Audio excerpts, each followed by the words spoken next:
Hello दोस्तों, Mashle magic and muscles episode 67 में आप सबका स्वागत है। एक रिक्वेस्ट है, प्लीज सब्सक्राइब कर दो, मैशले का फिनाले आने वाला है। तो पिछले एपिसोड में हमने देखा था इनोसेंट जीरो मैश को ढूंढते ढूंढते मिलाडोल की महल पे आ चुका है। दूसरी तरफ मैश को देखते हैं, वो एक अजीब सी जगह में जिंदगी और मौत के बीच झूल रहा है। अब आगे मैश को देखते हैं, वो दरवाजा मैश को पीछे से अपने टेंटिकल्स के द्वारा बहुत जोर से खींचने लगता है। वो मैश को अंदर लेने ही वाला था पर मैश उसे खींचने लगता है।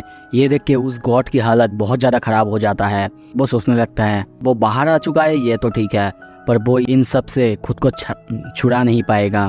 पर तभी हम देखते हैं मैश अपने आप को बहुत ही ज़्यादा ताकत लगा के खींचने लगता है, इतना कि वो दरवाज़ा अपना ग्राउंड से हिलने लगता है। ये देख के उस गॉड की हालत ख़राब हो जाता है, पसीना निकलने लगता है। दूसरी तरफ दरवाज़ा धीरे धीरे हिलने लगता है और वो गॉड सोचने लगता है क्या तुम मुझसे मजाक कर रहे हो? नहीं, ऐसा पॉसिबल नहीं है। ये डोर वो अपनी जगह से हिल रहा है। नहीं, ऐसा मत करो। वो ये सब सोच ही रहा था, तभी हम देखते हैं वो दरवाज़ा बहुत ही ज़्यादा स्पीड से, बहुत ही ज़्यादा साउंड के साथ गिर जाता है। ये देख के उस गॉड की सर से पसीना पानी की तरह बहने लगता है। वो सोचने लगता है नहीं, ये दरवाज़ा हज़ारों लाखों सालों से यहीं पे खड़ा हुआ है, पर अब ये कैसे हो सकता है? तभी मैश को देखते हैं, वो कहता है माफ़ कीजिएगा, पर मैं सबके साथ शांति से रहना चाहता हूँ और मैं तब तक नहीं रुकूंगा जब तक ये मुझे मिल ना जाए, प्लीज़। और वो उसके सामने झुक जाता है। उसकी ये बात सुन के गॉड कहता है लाखों करोड़ों सालों तक कोई भी ऐसा नहीं मिला जो मुझसे इस तरह से डील करे, पर कोई नहीं, मैं तुम्हें वापस भेजूंगा। ये सुन के मैश उसे थैंक्स कहता है और वो कहता है पर बाहर की दुनिया में बहुत ज़्यादा डिस्ट्रक्शन फैला हुआ है। अब उस दुनिया की नींव पूरी तरह से हिल चुका है। मैं तुम्हें एक ही कंडीशन पे छोड़ सकता हूँ, तुम्हें उस दुनिया में जाके उस दुनिया को बचाना ही होगा। मैं बहुत ज़्यादा लॉस में रहूँगा। जिस इंसान से मैं डील कर रहा हूँ वो हार जाए और अच्छे के लिए गायब हो जाए, ऐसा कभी मत होने देना। ये सुन के मैश कहता है ओके कूल, पर मुझे और एक बात पूछनी है, क्या मैं कर सकता हूँ? उसकी ये बात सुन के कहता है सीरियसली तुम्हें और एक चाहिए? मतलब क्या तुम्हारी एक विश क्या पूरी कर दी, तुम्हें और कुछ चाहिए? मैश उसके बाद इग्नोर करके कहता है मुझे यहाँ पे थोड़ा और एक्सरसाइज करना है। बाहर अपनी दुनिया में जाने से पहले मुझे और ज़्यादा मसल्स की ज़रूरत है ताकि मैं जीत सकूँ। अभी के अभी सीन शिफ्ट होता है, हम मेलाडियोल और इनोसेंट जीरो को आमने सामने देखते हैं। इनोसेंट जीरो कहता है क्या सच में तुम्हें लगता है तुम मुझे हरा सकते हो? टाइम्स वो अपना हमला करता है, जो आप देख सकते हो बहुत ही ज़्यादा खतरनाक टाइम का हमला है। और आपको भी पता है टाइम कितना ज़्यादा खतरनाक चीज़ है, पर वो मेलाडोल के पास जाते ही श्रिंक होने लगता है। ये देख के इनोसेंट जीरो पूरी तरह से चौंक जाता है। हम देखते हैं मेलाडोल को उसकी अटैक से कुछ भी नहीं होता। मेलाडोल कहने लगती है तुम सच में पहले से बहुत ज़्यादा पावरफुल हो चुके हो, मगर ये पावर ही तुम्हारे डाउनफॉल के कारण बनेगी। हम उसे बहुत ही अच्छे अवतार में एक बहुत ही अच्छे हथियार के साथ देखते हैं। इस हथियार का नाम है द मोली स्टाफ। ये एक ऐसा हथियार है जो कि डार्क मैजिक के खिलाफ काम करता है, या फिर जो डार्क मैजिक का यूज़ करता है उसके लिए ये एक बुरे सपने की तरह है। तभी मेलाडोल कहती है अभी तुम अपने ही पावर का जलवा देखो, वो भी अपने ही बॉडी पर। टाइम और वो अटैक कर देता है, जिससे हम देखते हैं इनोसेंट जीरो का टाइम्स का अटैक ही उसी पर रिफ्लेक्ट होता है। ये देख के बाकी सब बहुत ही ज़्यादा चौंक जाते हैं और फिन को देखते हैं। वो कहता है अमेजिंग, वो इनोसेंट जीरो की पूरी अटैक को एक ही झटके में खुद के हथियार में स्टोर कर लिया है और उस पर रिटर्न भी दे पा रहा है। बहुत खूब। इनोसेंट जीरो के सामने ब्लास्ट होता है, चारों तरफ कांप जाता है, पर इनोसेंट जीरो उस हमले को आसानी से डॉज करता है और कहता है जैसे कि मेरे अटैक मुझ पर ही काम करेगा, तुम्हें कैसे ये लगा? पर तभी उसके पीछे मेलाडोल को देखते हैं। ये देख के इनोसेंट जीरो भी चौंक जाता है। मेलाडोल कहती है क्या कहा तुमने? क्या तुम्हारा attack even point blank range से भी काम नहीं करेगा? इनोसेंट जीरो जब तक पीछे देखता तब तक हम देखते हैं मेलाडोल अटैक कर चुका था। वो इनोसेंट जीरो को मारने के लिए खुद को सैक्रिफाइस कर रहा है। वहाँ पे बहुत जोर से ब्लास्ट होता है। आप खुद इस पैनल को देखो, चारों तरफ की जमीन, चारों तरफ जो कुछ भी था तबाह हो जाता है। फिन और बाकी सब उस जगह से उड़ जाते हैं और ओचा और सब चिल्ला के कहते हैं मेलाडोल। चारों तरफ धूल और धूल देखते हैं, जमीन टूटा फूटा है, सबकी हालत बहुत ज़्यादा ख़राब है। और तभी फिन सामने देखता है, लेडी मेलाडोल को देखते हैं, उनकी हालत बहुत ज़्यादा ख़राब है, बॉडी से बहुत ज़्यादा खून निकल रहा है। पर वहाँ पे कहीं भी हम इनोसेंट जीरो को नहीं देखते हैं। इनोसेंट जीरो भाई वहाँ पे था ही नहीं।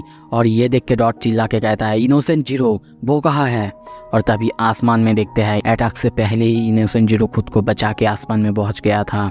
उसे वहाँ देख के कोई विश्वास नहीं कर रहा था इतनी जल्दी सेकंड्स के अंदर वो वहाँ पे कैसे पहुंच गया। रियो सोचने लगता है मुझे बिल्कुल आइडिया नहीं था कि वो इतना ज़्यादा पावरफुल हो जाएगा। फिन सोचने लगता है उसने खुद को बचाने के लिए टाइम को रिवर्स किया, यहाँ तक कि बाकी सारे जगह को छोड़कर खुद के ऊपर अपना रिवर्सल टेक्निक यूज़ किया ताकि उसका अटैक उसको ना लगे और इस बैटल का आउटकम उसके ही फेवर में हो। रियो और रायन रेडी होते हैं अटैक के लिए, पर तभी उनके सोचने से पहले ही उनके पीछे इनोसेंट जीरो आ जाता है और उन दोनों के ऊपर बहुत ज़्यादा खतरनाक हमला कर देता है, जिससे वो दोनों आई होप कि नहीं हो पर शायद इंस्टेंटली वहीं पे उनका काम ख़त्म हो जाता है। और इनोसेंट जीरो को देखते हैं वो कहता है अब कोई भी सोल नहीं बचा जो कि मुझे रोक सके। सीन शिफ्ट होता है। ओचा इनोसेंट जीरो को देख रहा था, उसके सामने हम हर तरफ तबाही और मौत देख रहे हैं। वो ये सब देख के सोचने लगता है बॉस लेडी और विजनरीज अब कोई भी नहीं रहा। आई एम ग्लैड कि मैंने अपना साइड इनोसेंट जीरो की तरफ बदल लिया था। ये मेरा लाइफ का सबसे अच्छा डिसीजन था। इनोसेंट जीरो सोचने लगता है अब मेरे सामने खड़े होने के लिए कोई भी नहीं है। ओचा को देखते हैं वो खुश हो रहा है, मन में सोच रहा है सब कोई मुझे माफ़ करना, मैं अब अपना पोस्ट चेंज कर रहा हूँ। मैं ह्यूमैनिटी का सोल सर्वाइवर बनूंगा। मैं इनोसेंट जीरो के साथ रहूँगा और हमेशा उनका लॉयल बटलर बन के रहूँगा और नंबर 2 पे रहूँगा इस दुनिया को रूल करने में। हम साथ में घूमेंगे, समर्स में हम साथ में बीच पे जाएंगे, मज़े करेंगे, ठंडी में घर में रहेंगे, अपने डॉगी का ख्याल रखूँगा। ज़िंदगी में एक राइट पर्सन को ढूंढो, उसको फॉलो करो, यही मैटर करता है। मतलब वही है कि मेरा डिसीजन बिल्कुल सही था। इनोसेंट जीरो को देखते हैं वो मैश के पास पहुंच चुका है। मैश को मैजिक से गार्ड किया गया था। वो उसके पास जाके उस मैजिक बैरियर को छूने लगता है और कहने लगता है क्या उसे इस मैजिक बैरियर के अंदर गार्ड किया जा रहा है। कोई बात नहीं, पर ये मेरे सामने कुछ नहीं। और एक ही झटके में उस बैरियर को वो तोड़ देता है और मैश के सामने आता है। मैश को हम अभी भी बेहोश देखते हैं और इनोसेंट जीरो अपना हमला करते हुए कहने लगता है अब सब कुछ ख़त्म होता है। सब उसकी तरफ देखने लगते हैं। ओचा भी बहुत ही डर के देखने लगता है, पर तभी वहाँ पे हमला होता है। Grab hero. हम लेंस को देखते हैं, फिन को देखते हैं और डॉट को देखते हैं। तीनों स्टूडेंट अब इनोसेंट जीरो के सामने। इस अटैक से ओचा की हालत भी बहुत ज़्यादा ख़राब हो चुका है और लेंस कहता है अभी ये ख़त्म नहीं हुआ। इनोसेंट जीरो उन्हें देख के कहता है क्या स्टूडेंट्स, मैंने उन्हें माफ़ किया और वो लोग मेरे ही सामने खड़े हो रहे हैं। ओचा सोचने लगता है पर क्यों, वो लोग अभी भी रेजिस्ट क्यों कर रहे हैं। तभी वो पीछे देखता है, उसके पीछे हम मिस मेलाडोल के देखते हैं, उनके सर से खून निकल रहा है। वो उसे देख के थोड़ा सा डर के कहने लगता है बॉस लेडी। मेलाडोल कहती है ओचा। उसकी बात सुन के ओचा इधर उधर देख के कहने लगती है एनीवे अब चुप रहिए, लोग शायद समझेंगे हम फिर से दोस्त बन गए हैं। उसकी बात सुन के लेडी मेलाडोल थोड़ा सा सैड होती है और कहती है ओचा जब पहली बार मैं तुमसे मिली थी तब तुम सबसे ज़्यादा बुरे थे, यहाँ तक कि तुम सारे इंसानों में सबसे ज़्यादा बुरे, यहाँ तक कि बुरे में भी सबसे ज़्यादा बुरे थे। तुम हमेशा दूसरों को दुख देते थे, दूसरों को बिट्रे करते थे, यहाँ तक कि तुम खुद को बचाने के लिए कोई भी क्राइम कुछ भी कर सकते थे। तुम्हारे जैसा बुरा इंसान इस पूरे दुनिया में नहीं हो सकता।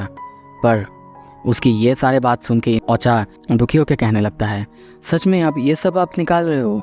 मेलाडोल कंटिन्यू करती है और कहती है फिर भी जब मैंने तुम्हें पहली बार देखा था मैंने तुमको सब कुछ दिया, तुम्हारा ख्याल रखा, तुम्हें एक रहने की जगह दी, तुम फिर भी नहीं संभले। पर एक दिन तुम्हें देखा था, एक छोटे से कुत्ते के बच्चे को तुम अच्छे से उसके ख्याल रख रहे थे, तब मैं जाना कि तुम अंदर से इतने भी बुरे नहीं हो और इसीलिए अब तुम जो भी करो मैं तुम्हें हेट नहीं कर सकता और इसीलिए मैं तुम्हें एक अच्छे इंसान के रूप में देखता हूँ, तुम्हारे अंदर के खराब इंसान को मिला के भी। और तभी वो कहती है भागो, तुम्हें क्या लगता है इनोसेंट जीरो तुम्हें अच्छे से रखेगा, तुम्हारा ख्याल रखेगा? कभी नहीं, जब उसकी ज़रूरत होगी वो तुम्हें मार डालेगा। ये सुनकर ओचा चौंक के कहता है क्या वो मारेगा? मिलाडोल कंटिन्यू करती है और कहती है वो सिर्फ ये देखता है उसके लिए कौन सा चीज़ काम का है या फिर कौन सा चीज़ काम का नहीं। अगर कोई चीज़ उसके काम का नहीं तो वो उसे फेंक देता है, मार देता है। ये सुनकर ओचा कहता है हाँ अब तो ठीक कर रहे हैं। मिलाडोल कंटिन्यू करती है और कहती है अब भागो, कोई भी गुफा कुछ भी ढूंढ लो, अपने आप को बचा लो। ओचा समझ जाता है कि हाँ मिस मिलाडोल ठीक ही कह रही है। वो उन्हें थैंक्स कहते हुए बाहर से भागने लगता है। मिलाडोल की हालत बहुत ज़्यादा ख़राब हो जाता है और वो सोचने लगती है किसी भी इंसान या फिर किसी भी चीज़ को अगर बहुत दिन से जानते हैं, उसके अच्छाई उसके भलाई को जानते हैं, तो आपको उससे लगाव हो जाता है। अब सच में उनके लिए कुछ फील करने लगते हैं। ओचा भाग रहा है, भागते भागते सोचने लगता है मुझे बॉस लेडी के लिए बुरा लग रहा है पर फिर भी मुझे तो जिंदा रहना ही है। दूसरी तरफ हम देखते हैं सब फाइट कर रहे हैं। तभी इनोसेंट जीरो उन पर एक अटैक करता है जो अटैक जाके ओचा को लगने ही वाला था। वो चिल्ला के कहता है मैं यह मरना नहीं चाहता। पर तभी हम देखते हैं लेंस अपना ग्रेविटी अटैक से उसे बचा लेता है और उसे बाहर से भागने के लिए कहता है। ये सुन के ओचा कहता है क्या पर क्यों? तुम्हें पता है मैं गद्दार हूँ, फिर भी तुम मुझे बचा क्यों रहे हो? लेंस कहता है मैं अपने बहन को और ज़्यादा डिसअपॉइंट नहीं करना चाहता, मैं अपनी तरह से जीना नहीं चाहता। मुझे पता है मैं ऑब्सेस्ड हूँ अपनी बहन के लिए, पर फिर भी मैं इसी तरह जीना चाहता हूँ जैसे कि मेरे बहन को मुझ पर नाज हो। ये बातें सुन के ओचा भागने लगता है और कहने लगता है हो सकता है पर मैं इस बारे में कुछ नहीं कर सकता। और वो फिर से भागने लगता है और तभी उसे मिस मिलाडोल की याद आती है जब पहली बार उन्होंने उसे वो एलिगेटर का सूट दिया था और उन्होंने उससे कहा था तुम्हारे पास कोई भी करेज नहीं है, तुम बिल्कुल कावर्ड हो, लो इसे लो पहन लो ताकि तुम्हें थोड़ा सा कॉन्फिडेंस मिल सके, थोड़ा सा साहस मिल सके।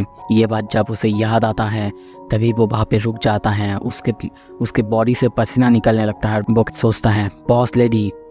दूसरी तरफ हम सबको लड़ते हुए देखते हैं। सो ओचा अब क्या करेगा जानने के लिए इसके बाद का एपिसोड आपको देखना होगा। प्लीज़ सब्सक्राइब कीजिए देखने के लिए। Thank you so much video देखने के लिए।